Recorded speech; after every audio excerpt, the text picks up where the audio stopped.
Welcome to She Been Ready, the podcast. She Been Ready is a conversation, a declaration, and a clarification that Black women have always led. On this podcast, I, Dr. Wendy Williams, educator, psychologist, leader, and auntie, will be joined by Black women who lead and those who have been led well by them. So, you don't have to get ready when you stay ready, and you can trust in the leadership of a Black woman because she been ready. And can I say yes? And what's also within what Maryam said, and Wendy, what you just illuminated that happened to me, Okay. is infantilizing of the Black woman. Mm-hmm. And we know we can go directly back to enslavement, that type of mentality. And in my case, Yes. I would have senior white female colleagues. Oh, I'm so worried about you, because I chose to also remain teaching at the high school level. Okay. While I was a tenure track professor. Mm-hmm. I'm a high school teacher. Mm-hmm. That's what keeps me relevant. Mm-hmm. And the open door, students would start coming in, all kinds of students, not just Black students, Latino students, Asian students. So there was this traffic coming into my office. There was me running off of campus to do my high school teaching, running back to do my night teaching. And then they would say, I'm just so worried about you. How are you doing with your writing?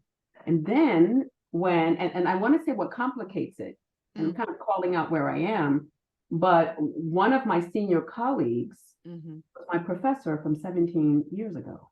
Oh. So I was actually a doctoral student. A master's student of this person. Mm-hmm. And as I think about being a master's student with that person and also being a doctoral student in the program where this person also went, the infantilizing started then in my doctoral program.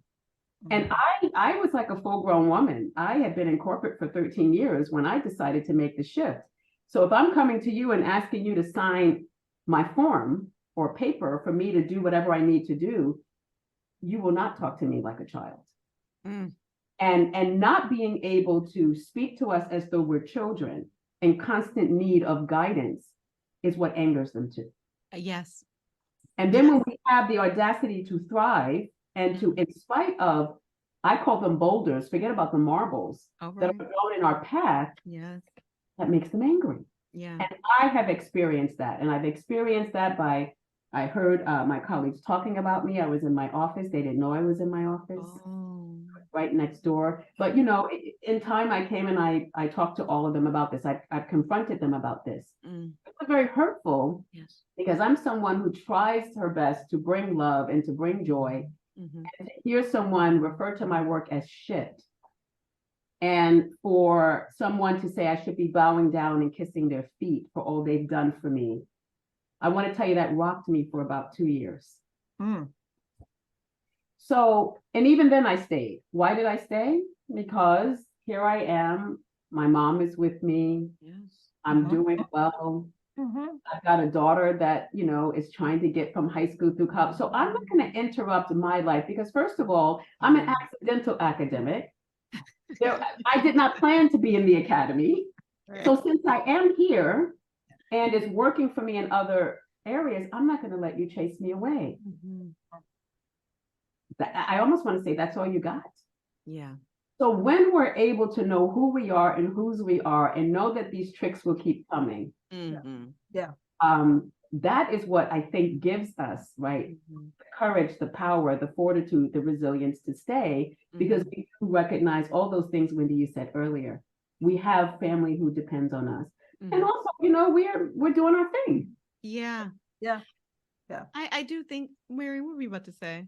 No, I did all of that. All of that, just ashe. Yes. Amen.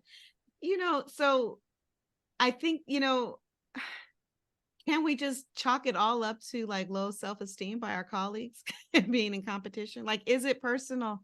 I feel like there's systemic and structural here too, in terms of what's shaping Black women's experiences, Black folks' experiences in academia, because I'm always impressed with understanding. I like to study power. I watched Scandal for years, just enjoying the moves. I just like the moves. I'm like, and what you about to do? And what you gonna do? You know, I love it.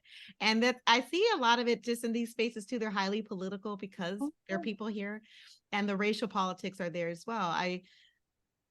Where someone has to be authorized. I had a girlfriend who worked in New York, and in one of the CUNYs, professor doing really well, and literally by a black man was stopped when I said trying to park your car, the barrier to parking your car and making her late to a meeting, literally. So who's authorizing him to act like this with her? They don't act like that with anybody else. Certainly not people who don't look as close to him as her, you know, in terms of race. What's going on there? There's something in the air and in the water that makes it okay for him to think that he could do that with her and not lose that job. Because my sense is he knows not to do that with other colleagues, maybe other colleagues with less access and privilege and even, or, you know, power than she has in that situation. But he can't read her as power because she looks like a little black girl with her braids and her skin that's not wrinkling too fast. So like, what's going on there? Not only would he not lose the job, it's a possibility he can get a promotion. Hello, because he's just right. And as you were talking, and I'm so grateful to be here with two sister psychologists, my first thing was certainly there's internal racism at play. Daniel, you know, Beverly Daniel Tatum tells us it's in the air, it's in the clouds, it's in everything. So it's a bit of that, but it's also what he studies to see what's happening to Black bodies on campus. And that's the script that he's going to follow. Indeed. And he knows that it's not happening to the white males, the white females and so forth. So it's kind of like the unspoken, just watching of what's sanctioned. That's my take on it. But I know as psychologists, you can go deeper. No, I think honestly for me, that's I immediately thought, right, sort of the internalization, right, of patriarchy and racism and you know, ableism and heterosexism, all of it. And I hope that we continue to sort of build out that piece of the conversation as we talk about Black women. One of the things that I noted and certainly had experiences with as we think about sort of strategies of resistance, refusal, recovery, all of it, right? Are the ways in which, as Wendy, as you pointed out earlier, that folks attempt to survive those systems. And for some folks, right, they think the blueprint is to align with the status quo. So they will internalize and reenact, right, some of those harmful systems of oppression even amongst, right, or, you know, relative to other Black women. And I've heard those stories too, right, from mentees, and also observed it. And it's something that I've talked about, you know, some of my other colleagues of color about as well, in terms of just wanting folks to understand, right, that the way you're moving, the way that you're interacting with folks, right, not, you know, and compromising other people of color. So we're talking about Black women with Black women, if we're going to be really specific, right, those who have internalized, right, the systems and the status quos, and then show up. I call it folks who are, we know in our field, Dr. Janet Helms has a concept that she talks about white heterosexual male privilege, which she calls WIMP. And so I call it internalized WIMP, right? Folks who internalize, right, that those sort of systems and structures and then act in that way. And I don't know how conscious or unconscious, some of them may be, right, aware they are of what it is that they're doing, but it's harmful to them as well as harmful to other folks. And that's also, I think, for me, painful to watch and to witness, but I do think there's something about the system. Right, where folks are just trying to figure out how to navigate. And unfortunately, too often, right, they're saying, okay, well, if I just reinforce or kind of do what the system and what other people do, right, and what they have defined as being successful, et cetera, without realizing, again, like you just, one has to know thyself, right, to know that these systems and structures were built and constructed in a particular way, and it was never about you. So you even trying to do that, right, mirror that, emulate that is not ever going to get you, you know, the same outcome, but also it shouldn't be the goal. That's not the blueprint. So that is something that I think for me that also, as I think about people of color, right, and that work within and across the institution and the ways in which we can perpetuate and align with the status quo is also being harmful. So we have to, you know, remain aware, right? It takes away from our ability to build community in our maroon societies, which is the only way that I navigated my own academic experience, and certainly was the way that I navigated my career in academia. I called it Black women, like on the phone line in the background, different institutions, different, like, who do you know? Get on the phone. We're going to negotiate her salary. We're going to do this. We're going to get her. That was the only way. Yeah. Right. That I was able to survive and also be validated, right. And experiences that I was having. So, you know, Maryam, sisterhood saves lives. It does. And Wendy, just want to thank you, because She Been Ready is a manifestation of sisterhood saving lives. So thank you. And the last thing I'll say, which for this part, is that any student who's hurt me has been a student of color. And that was particularly when I was an assistant professor. I think I was seen as expendable. I was also in a place where no one had gotten tenure in my program for 25 years. So I don't think there was an expectation, you know, for me. When I came to where I am now, during my interview, I had one publication. I didn't know what the academy, again, I was in corporate. Accidental. When I say I'm an accidental academic. And so I walked into this space not understanding that so many people, it took me years to figure out that there were about 5 or 6 people who did not get tenure. And I'm talking about white women, Black women, white men, no one. So, I also had been, another way that it works when you're young in the profession, young meaning not age, but in title, there were certain courses that I was not allowed to teach. I was not a program manager, and so I would not be assigned courses that would have doctoral students. I was assigned the diversity course, the majority of master's students, and of course I made my way with that, right? But that was another thing that I don't think doctoral students valued me, because I was not teaching the courses that would help further their theoretical grounding, their methodological understanding, all of these things, you know, epistemologies. That was not what I was teaching. I was teaching the master's level courses, trying to get people to face their racism. Right. So my colleagues were off teaching the seminars, and interacting with them would put them in a situation that they would then be dissertation sponsors. And so as a result of that, what also happens with Black women, as we overdo it, we OD on service, and we also feel a responsibility for all students. I ended up being on over 157 dissertations in my 14 years from where I am. And part of that was certainly wanting to help students, but also looking for a sense of belonging and purpose, that I'm here to help the next generation. I'm not necessarily having an opportunity to do it where I am in my program. So that's why I always consider myself a citizen of the college, because I literally have worked with almost every department. So there's different ways, the infantilizing, the keeping you from teaching courses that would put you in a space of respect for the doctoral students. And that certainly happened to me. Yeah, it's those barriers, boulders, marbles, right, that are creating the structural limitation. Because as you're saying, if you need this exposure to doctoral students, and I'm going to say, I go back to power.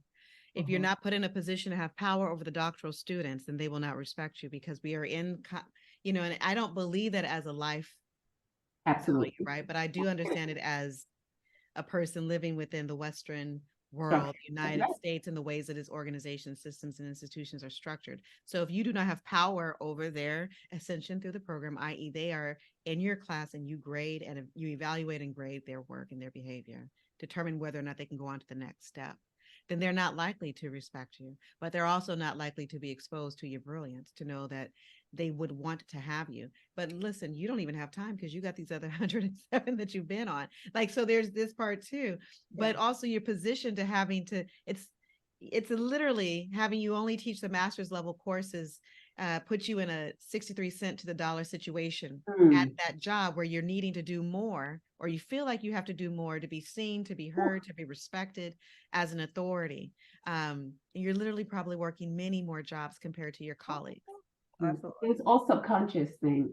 that's what I want to say to Wendy, to you, and to Maryam. It was subconscious. I was not saying, let me, do all of this. How I'm speaking now, this is wisdom that I've gotten years later, because I just came in with the intent, I'm going to do a great job. It's what I've always done. I did a great job in corporate. I was a great job as a high school teacher. I just want to serve and do a great job. So everything I'm sharing now is in retrospect, and I'm embarrassed to say it took me most of my career in the academy to figure out this was happening. And it was during sabbatical, which you all know I'm still on it, that I got the clarity that I'm able to say right now. It was while you were resting that you could reflect and look back on what happened and make different agreements with yourself about how and what will happen moving forward. When people say hindsight is 20/20. Ashe. Oh, yeah, no, And so it is. And a pandemic erupted, and I had yes, even though I was still doing things, I was still momming, a young child, I was still teaching online. But when I had the space to not navigate, yes, Maryam, all that I was able to say, like, no, and I actually felt it in my body, right? Right. So like being at home and not having to, it was like, oh no, I enjoy teaching. It's navigating the meetings and those other things. And it was when I had the space. Right. So you go through your programs, your work, et cetera, to really take a step back from the day to day, not commuting, none of it. Right. I was like, yeah, no, this over here is not worth my sanity. My well-being does not define me. And there has to be, right, another way. So listen to that voice, listen to that fire in your belly, Mary, figure that out. Ooh. So, can we talk a little bit? We've shared our experiences. We've shared experiences that we've witnessed for others. We're likely it's not an exhaustive list, because in as many ways as there are to hurt people, they happen to Black women in America every day. But from our landscape, psychologists, thinkers, scholars, livers of life, lovers of life, why is this happening? Like, what's your best theorizing around, like, why? Right. Well, I think fundamentally, folks don't want us there. I think it's very basic. It's just very basic. Institutions, while they were built by our ancestors and folks who look like us, and that's proven fact, when they were designed, they were not designed with us in mind. And I would always say to myself, even without fully understanding that, and Wendy, this is in your work, just my very presence is an interruption. And that's why I call myself not a teacher educator. I refer to myself as a teacher interrupter. Okay. My very body is an interruption in the space. But also what I'm trying to do is get folks to interrupt their ideas about what teaching is, about who they're teaching, which is predominantly Black and Brown students.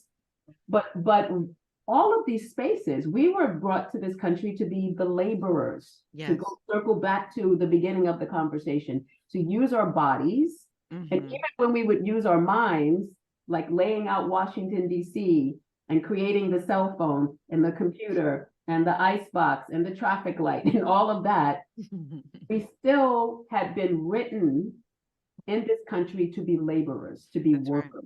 Right. That's right. So I think that there is a level of resentment that you're still here and you're occupying the levels that only white people have had for such a long time.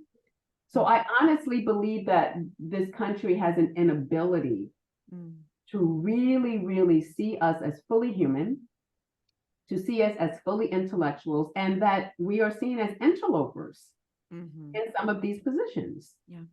That's on a very basic level. Of course, I want to go deeper with that, but that's my first response. I would agree. I think wholeheartedly. For me, it comes down to the fact that the design, to use your words, Yoli, was never intended, and so the systems are doing what they were always intended to do, right? Sort of preserve, right, those that they were, or the space in place for those that they were built for, and as folks have shown up in those spaces, I feel like in terms of energy, right, the energy to push folks right? Even though the rhetoric on the website, right, or in the faculty meetings or sort of executive meetings are about we need to diversify, even though we can look at the sociodemographics of college campuses, right, in terms of students and make the argument of the need, right, to ensure diversity in multiple ways in the academy. At the end of the day, systems were never designed for us to be there intentionally, and I think that's the piece. Sometimes people sort of think that's by happenstance. That was intentional. Right. So ultimately, as we said, if I sort of say bottom line the issue, right, the systems are doing what they were supposed to do, which is sort of pushing out, right, the folks, especially the folks that are coming in an attempt to interrupt, right, and to disrupt and to redefine, the space. We often think about developing racial literacy, right? Developing racial literacy across racial groups. It's a different process because of the social cultural context, what white people what literacy for them will look like, and what literacy for folks of color will look like. And also the racial trauma attached to this work. We're often talking about the trauma experienced by folks of color, but we're also in this conversation saying that it's our presence as Black people, as Black women, that's so disruptive and so problematic for folks. And I wonder, and for systems that are operating within a rubric of whiteness, I wonder if we might use our thinking a little bit, not too much, but our thinking a little bit today to unpack what might be happening for whiteness, if whiteness were our client or our student. How might we explain to this individual, if it's or this group, what's happening for you? Yola, you do the archaeology of the self, so you're doing this with teachers all the time. But if we were to look at the system as a client or someone preparing to do, how might we utilize our theory making and our work and our scholarship, our intellectualism to explain this person to themselves or explain this system to itself? No, Wendy, that's a powerful, powerful question, and an important question. And that is the basis of racial literacy. And what I seek to have people encounter, let's say doing workshops, right? And I think for the most part, what I'm finding as I'm listening to people taking this journey of racial literacy is the sheer shock that Black people are indeed smart and capable, because it goes against everything that both they were taught and not taught. So what happens, and this is the labor, it's the labor of unlearning what you grew up all your life, and then being detached to that learning, actually putting you above people. So I always say that it's akin to a type of personality suicide, right? That you are learning, you believing this for so long, right, actually makes you feel really good. They do need to be saved. This is why I have to teach in that environment. I do need to help this person. And then when you realize, in fact, that that's all a lie, it shakes your core. And most people cannot handle that. Certainly you cannot handle it without therapy. I want to say that, because that is a complete shift and different perspective to how you know yourself. So I think that for me, what I'm seeing is that it fundamentally intersects with how the person identifies who they are based on this racist system of who they're not, right? So I am this, I am not Black, so I am not that. But then when you start doing the unlearning, and actually this is why historical literacy is important for my racial literacy model, you start learning histories that you were never taught. What are you going to do with that? So most people get totally afraid and shut down. Most people are in total disbelief. That is not true. And they get angry and passionate about it. And others are so completely sad and they don't know what to do with that emotion. And it really sends them into personal crisis. This is what I've been seeing. Powerful question. I feel like, if I could just interject really quickly, Maryam. Please, I'm done. Please let me know if it even makes sense. Because I'm in front of two incredible psychologists. So please let me know if it even makes sense. We appreciate your humility. And we are here together, right? Right. But I think that what you just said, Yoli, for a person who, like, their first interaction, for particularly the person who gets angry, is that they're likely to want to compete. Right? And how do you compete with someone who's been trained at the Academy of Stronger, Faster, Smarter since she was little? Yeah. Like little. Ooh. That's really hard. So that becomes another type of challenge point, because you can't. And that, I think, engenders more anger. And I think actually creates some of the legitimization for the violence of why you think you don't like somebody. Wendy. Maryam, what do you think from a racial trauma? Well, I would say, right, what I always tell folks, right, as a psychologist who has been thinking about, right, what we frequently refer to as racial trauma is, we are not going to learn about that. We got to go back and start with histories. Yes. Right, so you're actually paralleling psychological theory. You could be a psychologist. Sure. That's right. I told her that, Maryam, by the way. I said she is a psychologist. She is. So when I go back and talk to folks, right, to sort of understand, right, outcomes, right, which is racial trauma, we start with history. Start with racial history, and what you just described in terms of your observations actually align, like, directly with psychological theories that have articulated, right, the development, white racial identity development in particular. Correct. Right. The developmental goal, right, for white folks in terms of their racial identities, right, is what we now refer to as sort of working towards this anti-racist identity. That's the language of today, right? The language in the original theories, I think, non-racist identity. Nevertheless, right, the parallels there. But what the theory says, right, and it's the theory really is sort of explaining different ways in which folks pay attention to sort of race-related dynamics or not. Right, how they're processing that information, what they're thinking about it, how they're what they're feeling, right, in relation to it, and how they behave. And that if we think about the theory on a continuum, Yoli, what you were saying perfectly mirrors sort of the developmental trajectory. It's sort of like the white person, right, who's oblivious, right, in denial, or maybe even naive, as you sort of thought. They haven't been taught the history, as you said, right? They don't know. Then when they encounter information, people, right, situations that disrupt what they thought, right, in terms of, what they've been exposed to, or the ideas that they've internalized, including racial biases, that leads to, as what you were talking, that leads to a schema that's referred to as disintegration, which I love the word, because it's like the literal disintegration, right, of what you thought you knew.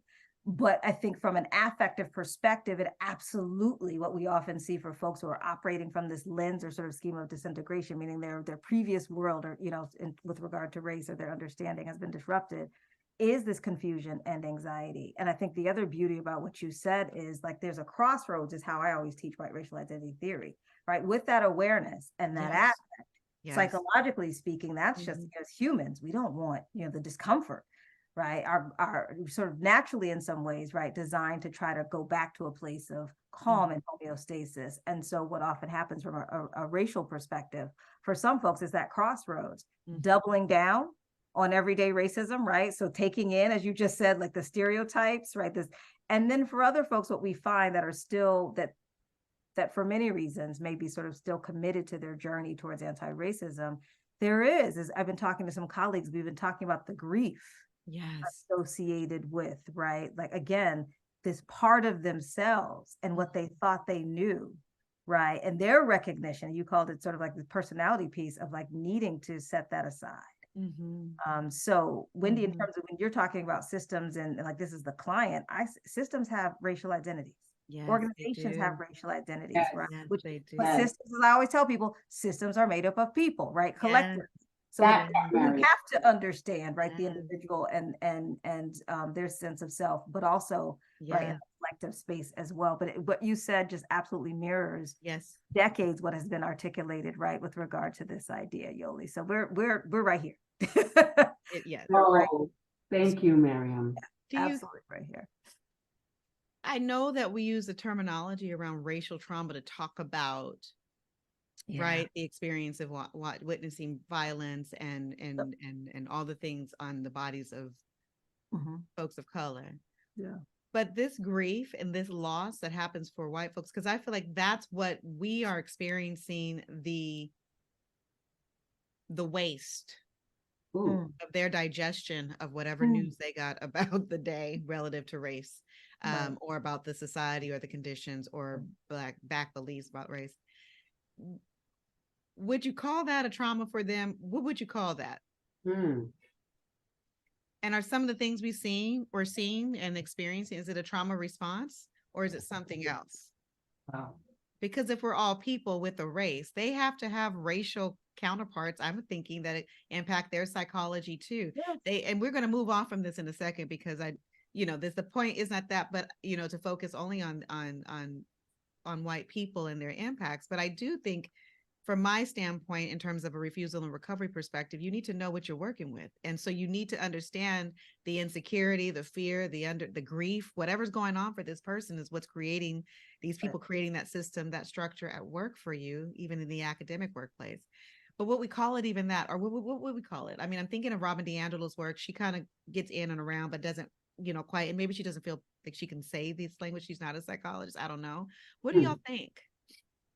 Well, from a non-psychologist background, I would say it probably is traumatic.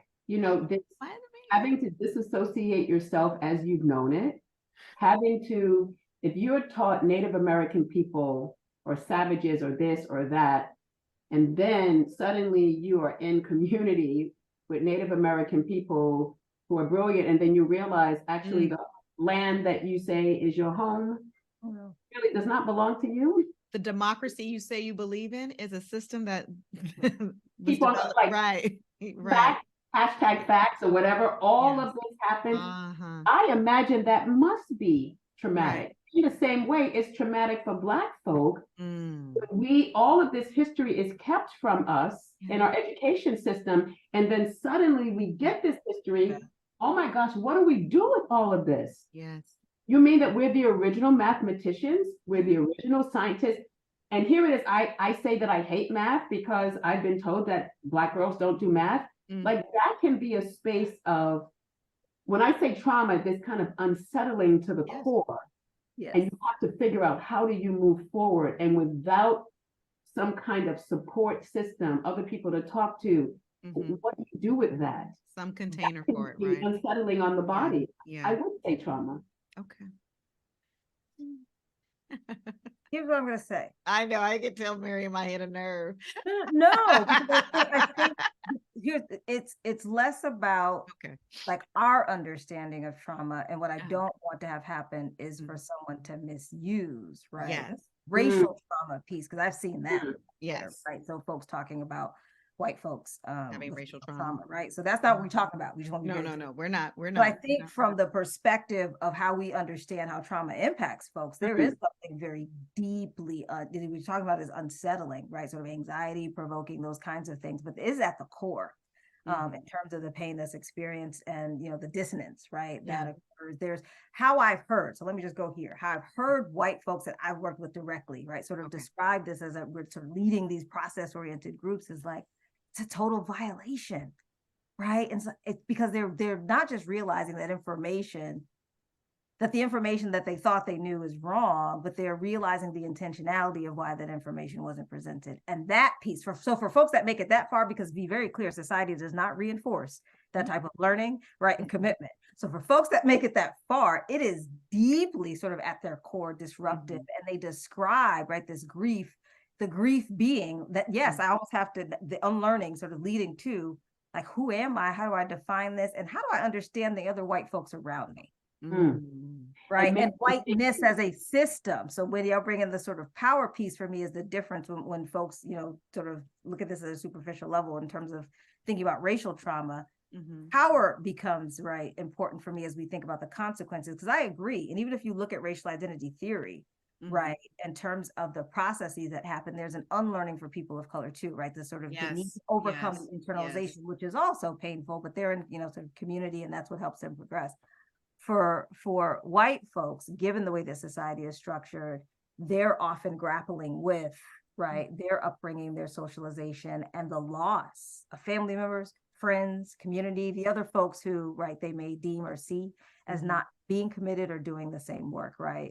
Or having the same insights. And so it really does, right, disrupt them in ways that they can viscerally, right, physiologically feel. So I do want to honor that. I've seen the grief. I've had folks talk about it and try to put words to it, especially so that they can remain committed to their journey. And I do believe, as I understand trauma, right, what trauma does, that yes, for folks it can be traumatic. The difference for me is what happens, to your point, right? The racial violence that we see, right? You said the waste, Wendy, to use your words, right, that we encounter. For me, it's like about the access to power to do something. Yes. Right. To others. Yes. Right. And ultimately, the systems that are in place to hold certain people, for them to, I don't know, heal, and for others that are like us that are just left out there.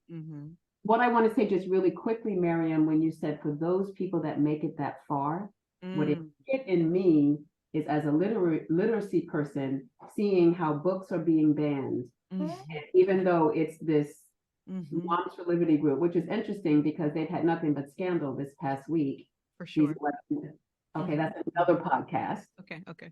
But the point is making it that far, and the deliberate actions of shutting down. First of all, our history is not taught as it should be, or multiple histories, but the little that is there, the deliberate action of trying to shut it down and erase its presence from schools, and then ban the books that offer access to this type of historical knowledge. So this societal project, constantly, which is an anti-Blackness project, is astounding. And we can see it at every turn, how it manifests and how it's bubbled up in our conversation here.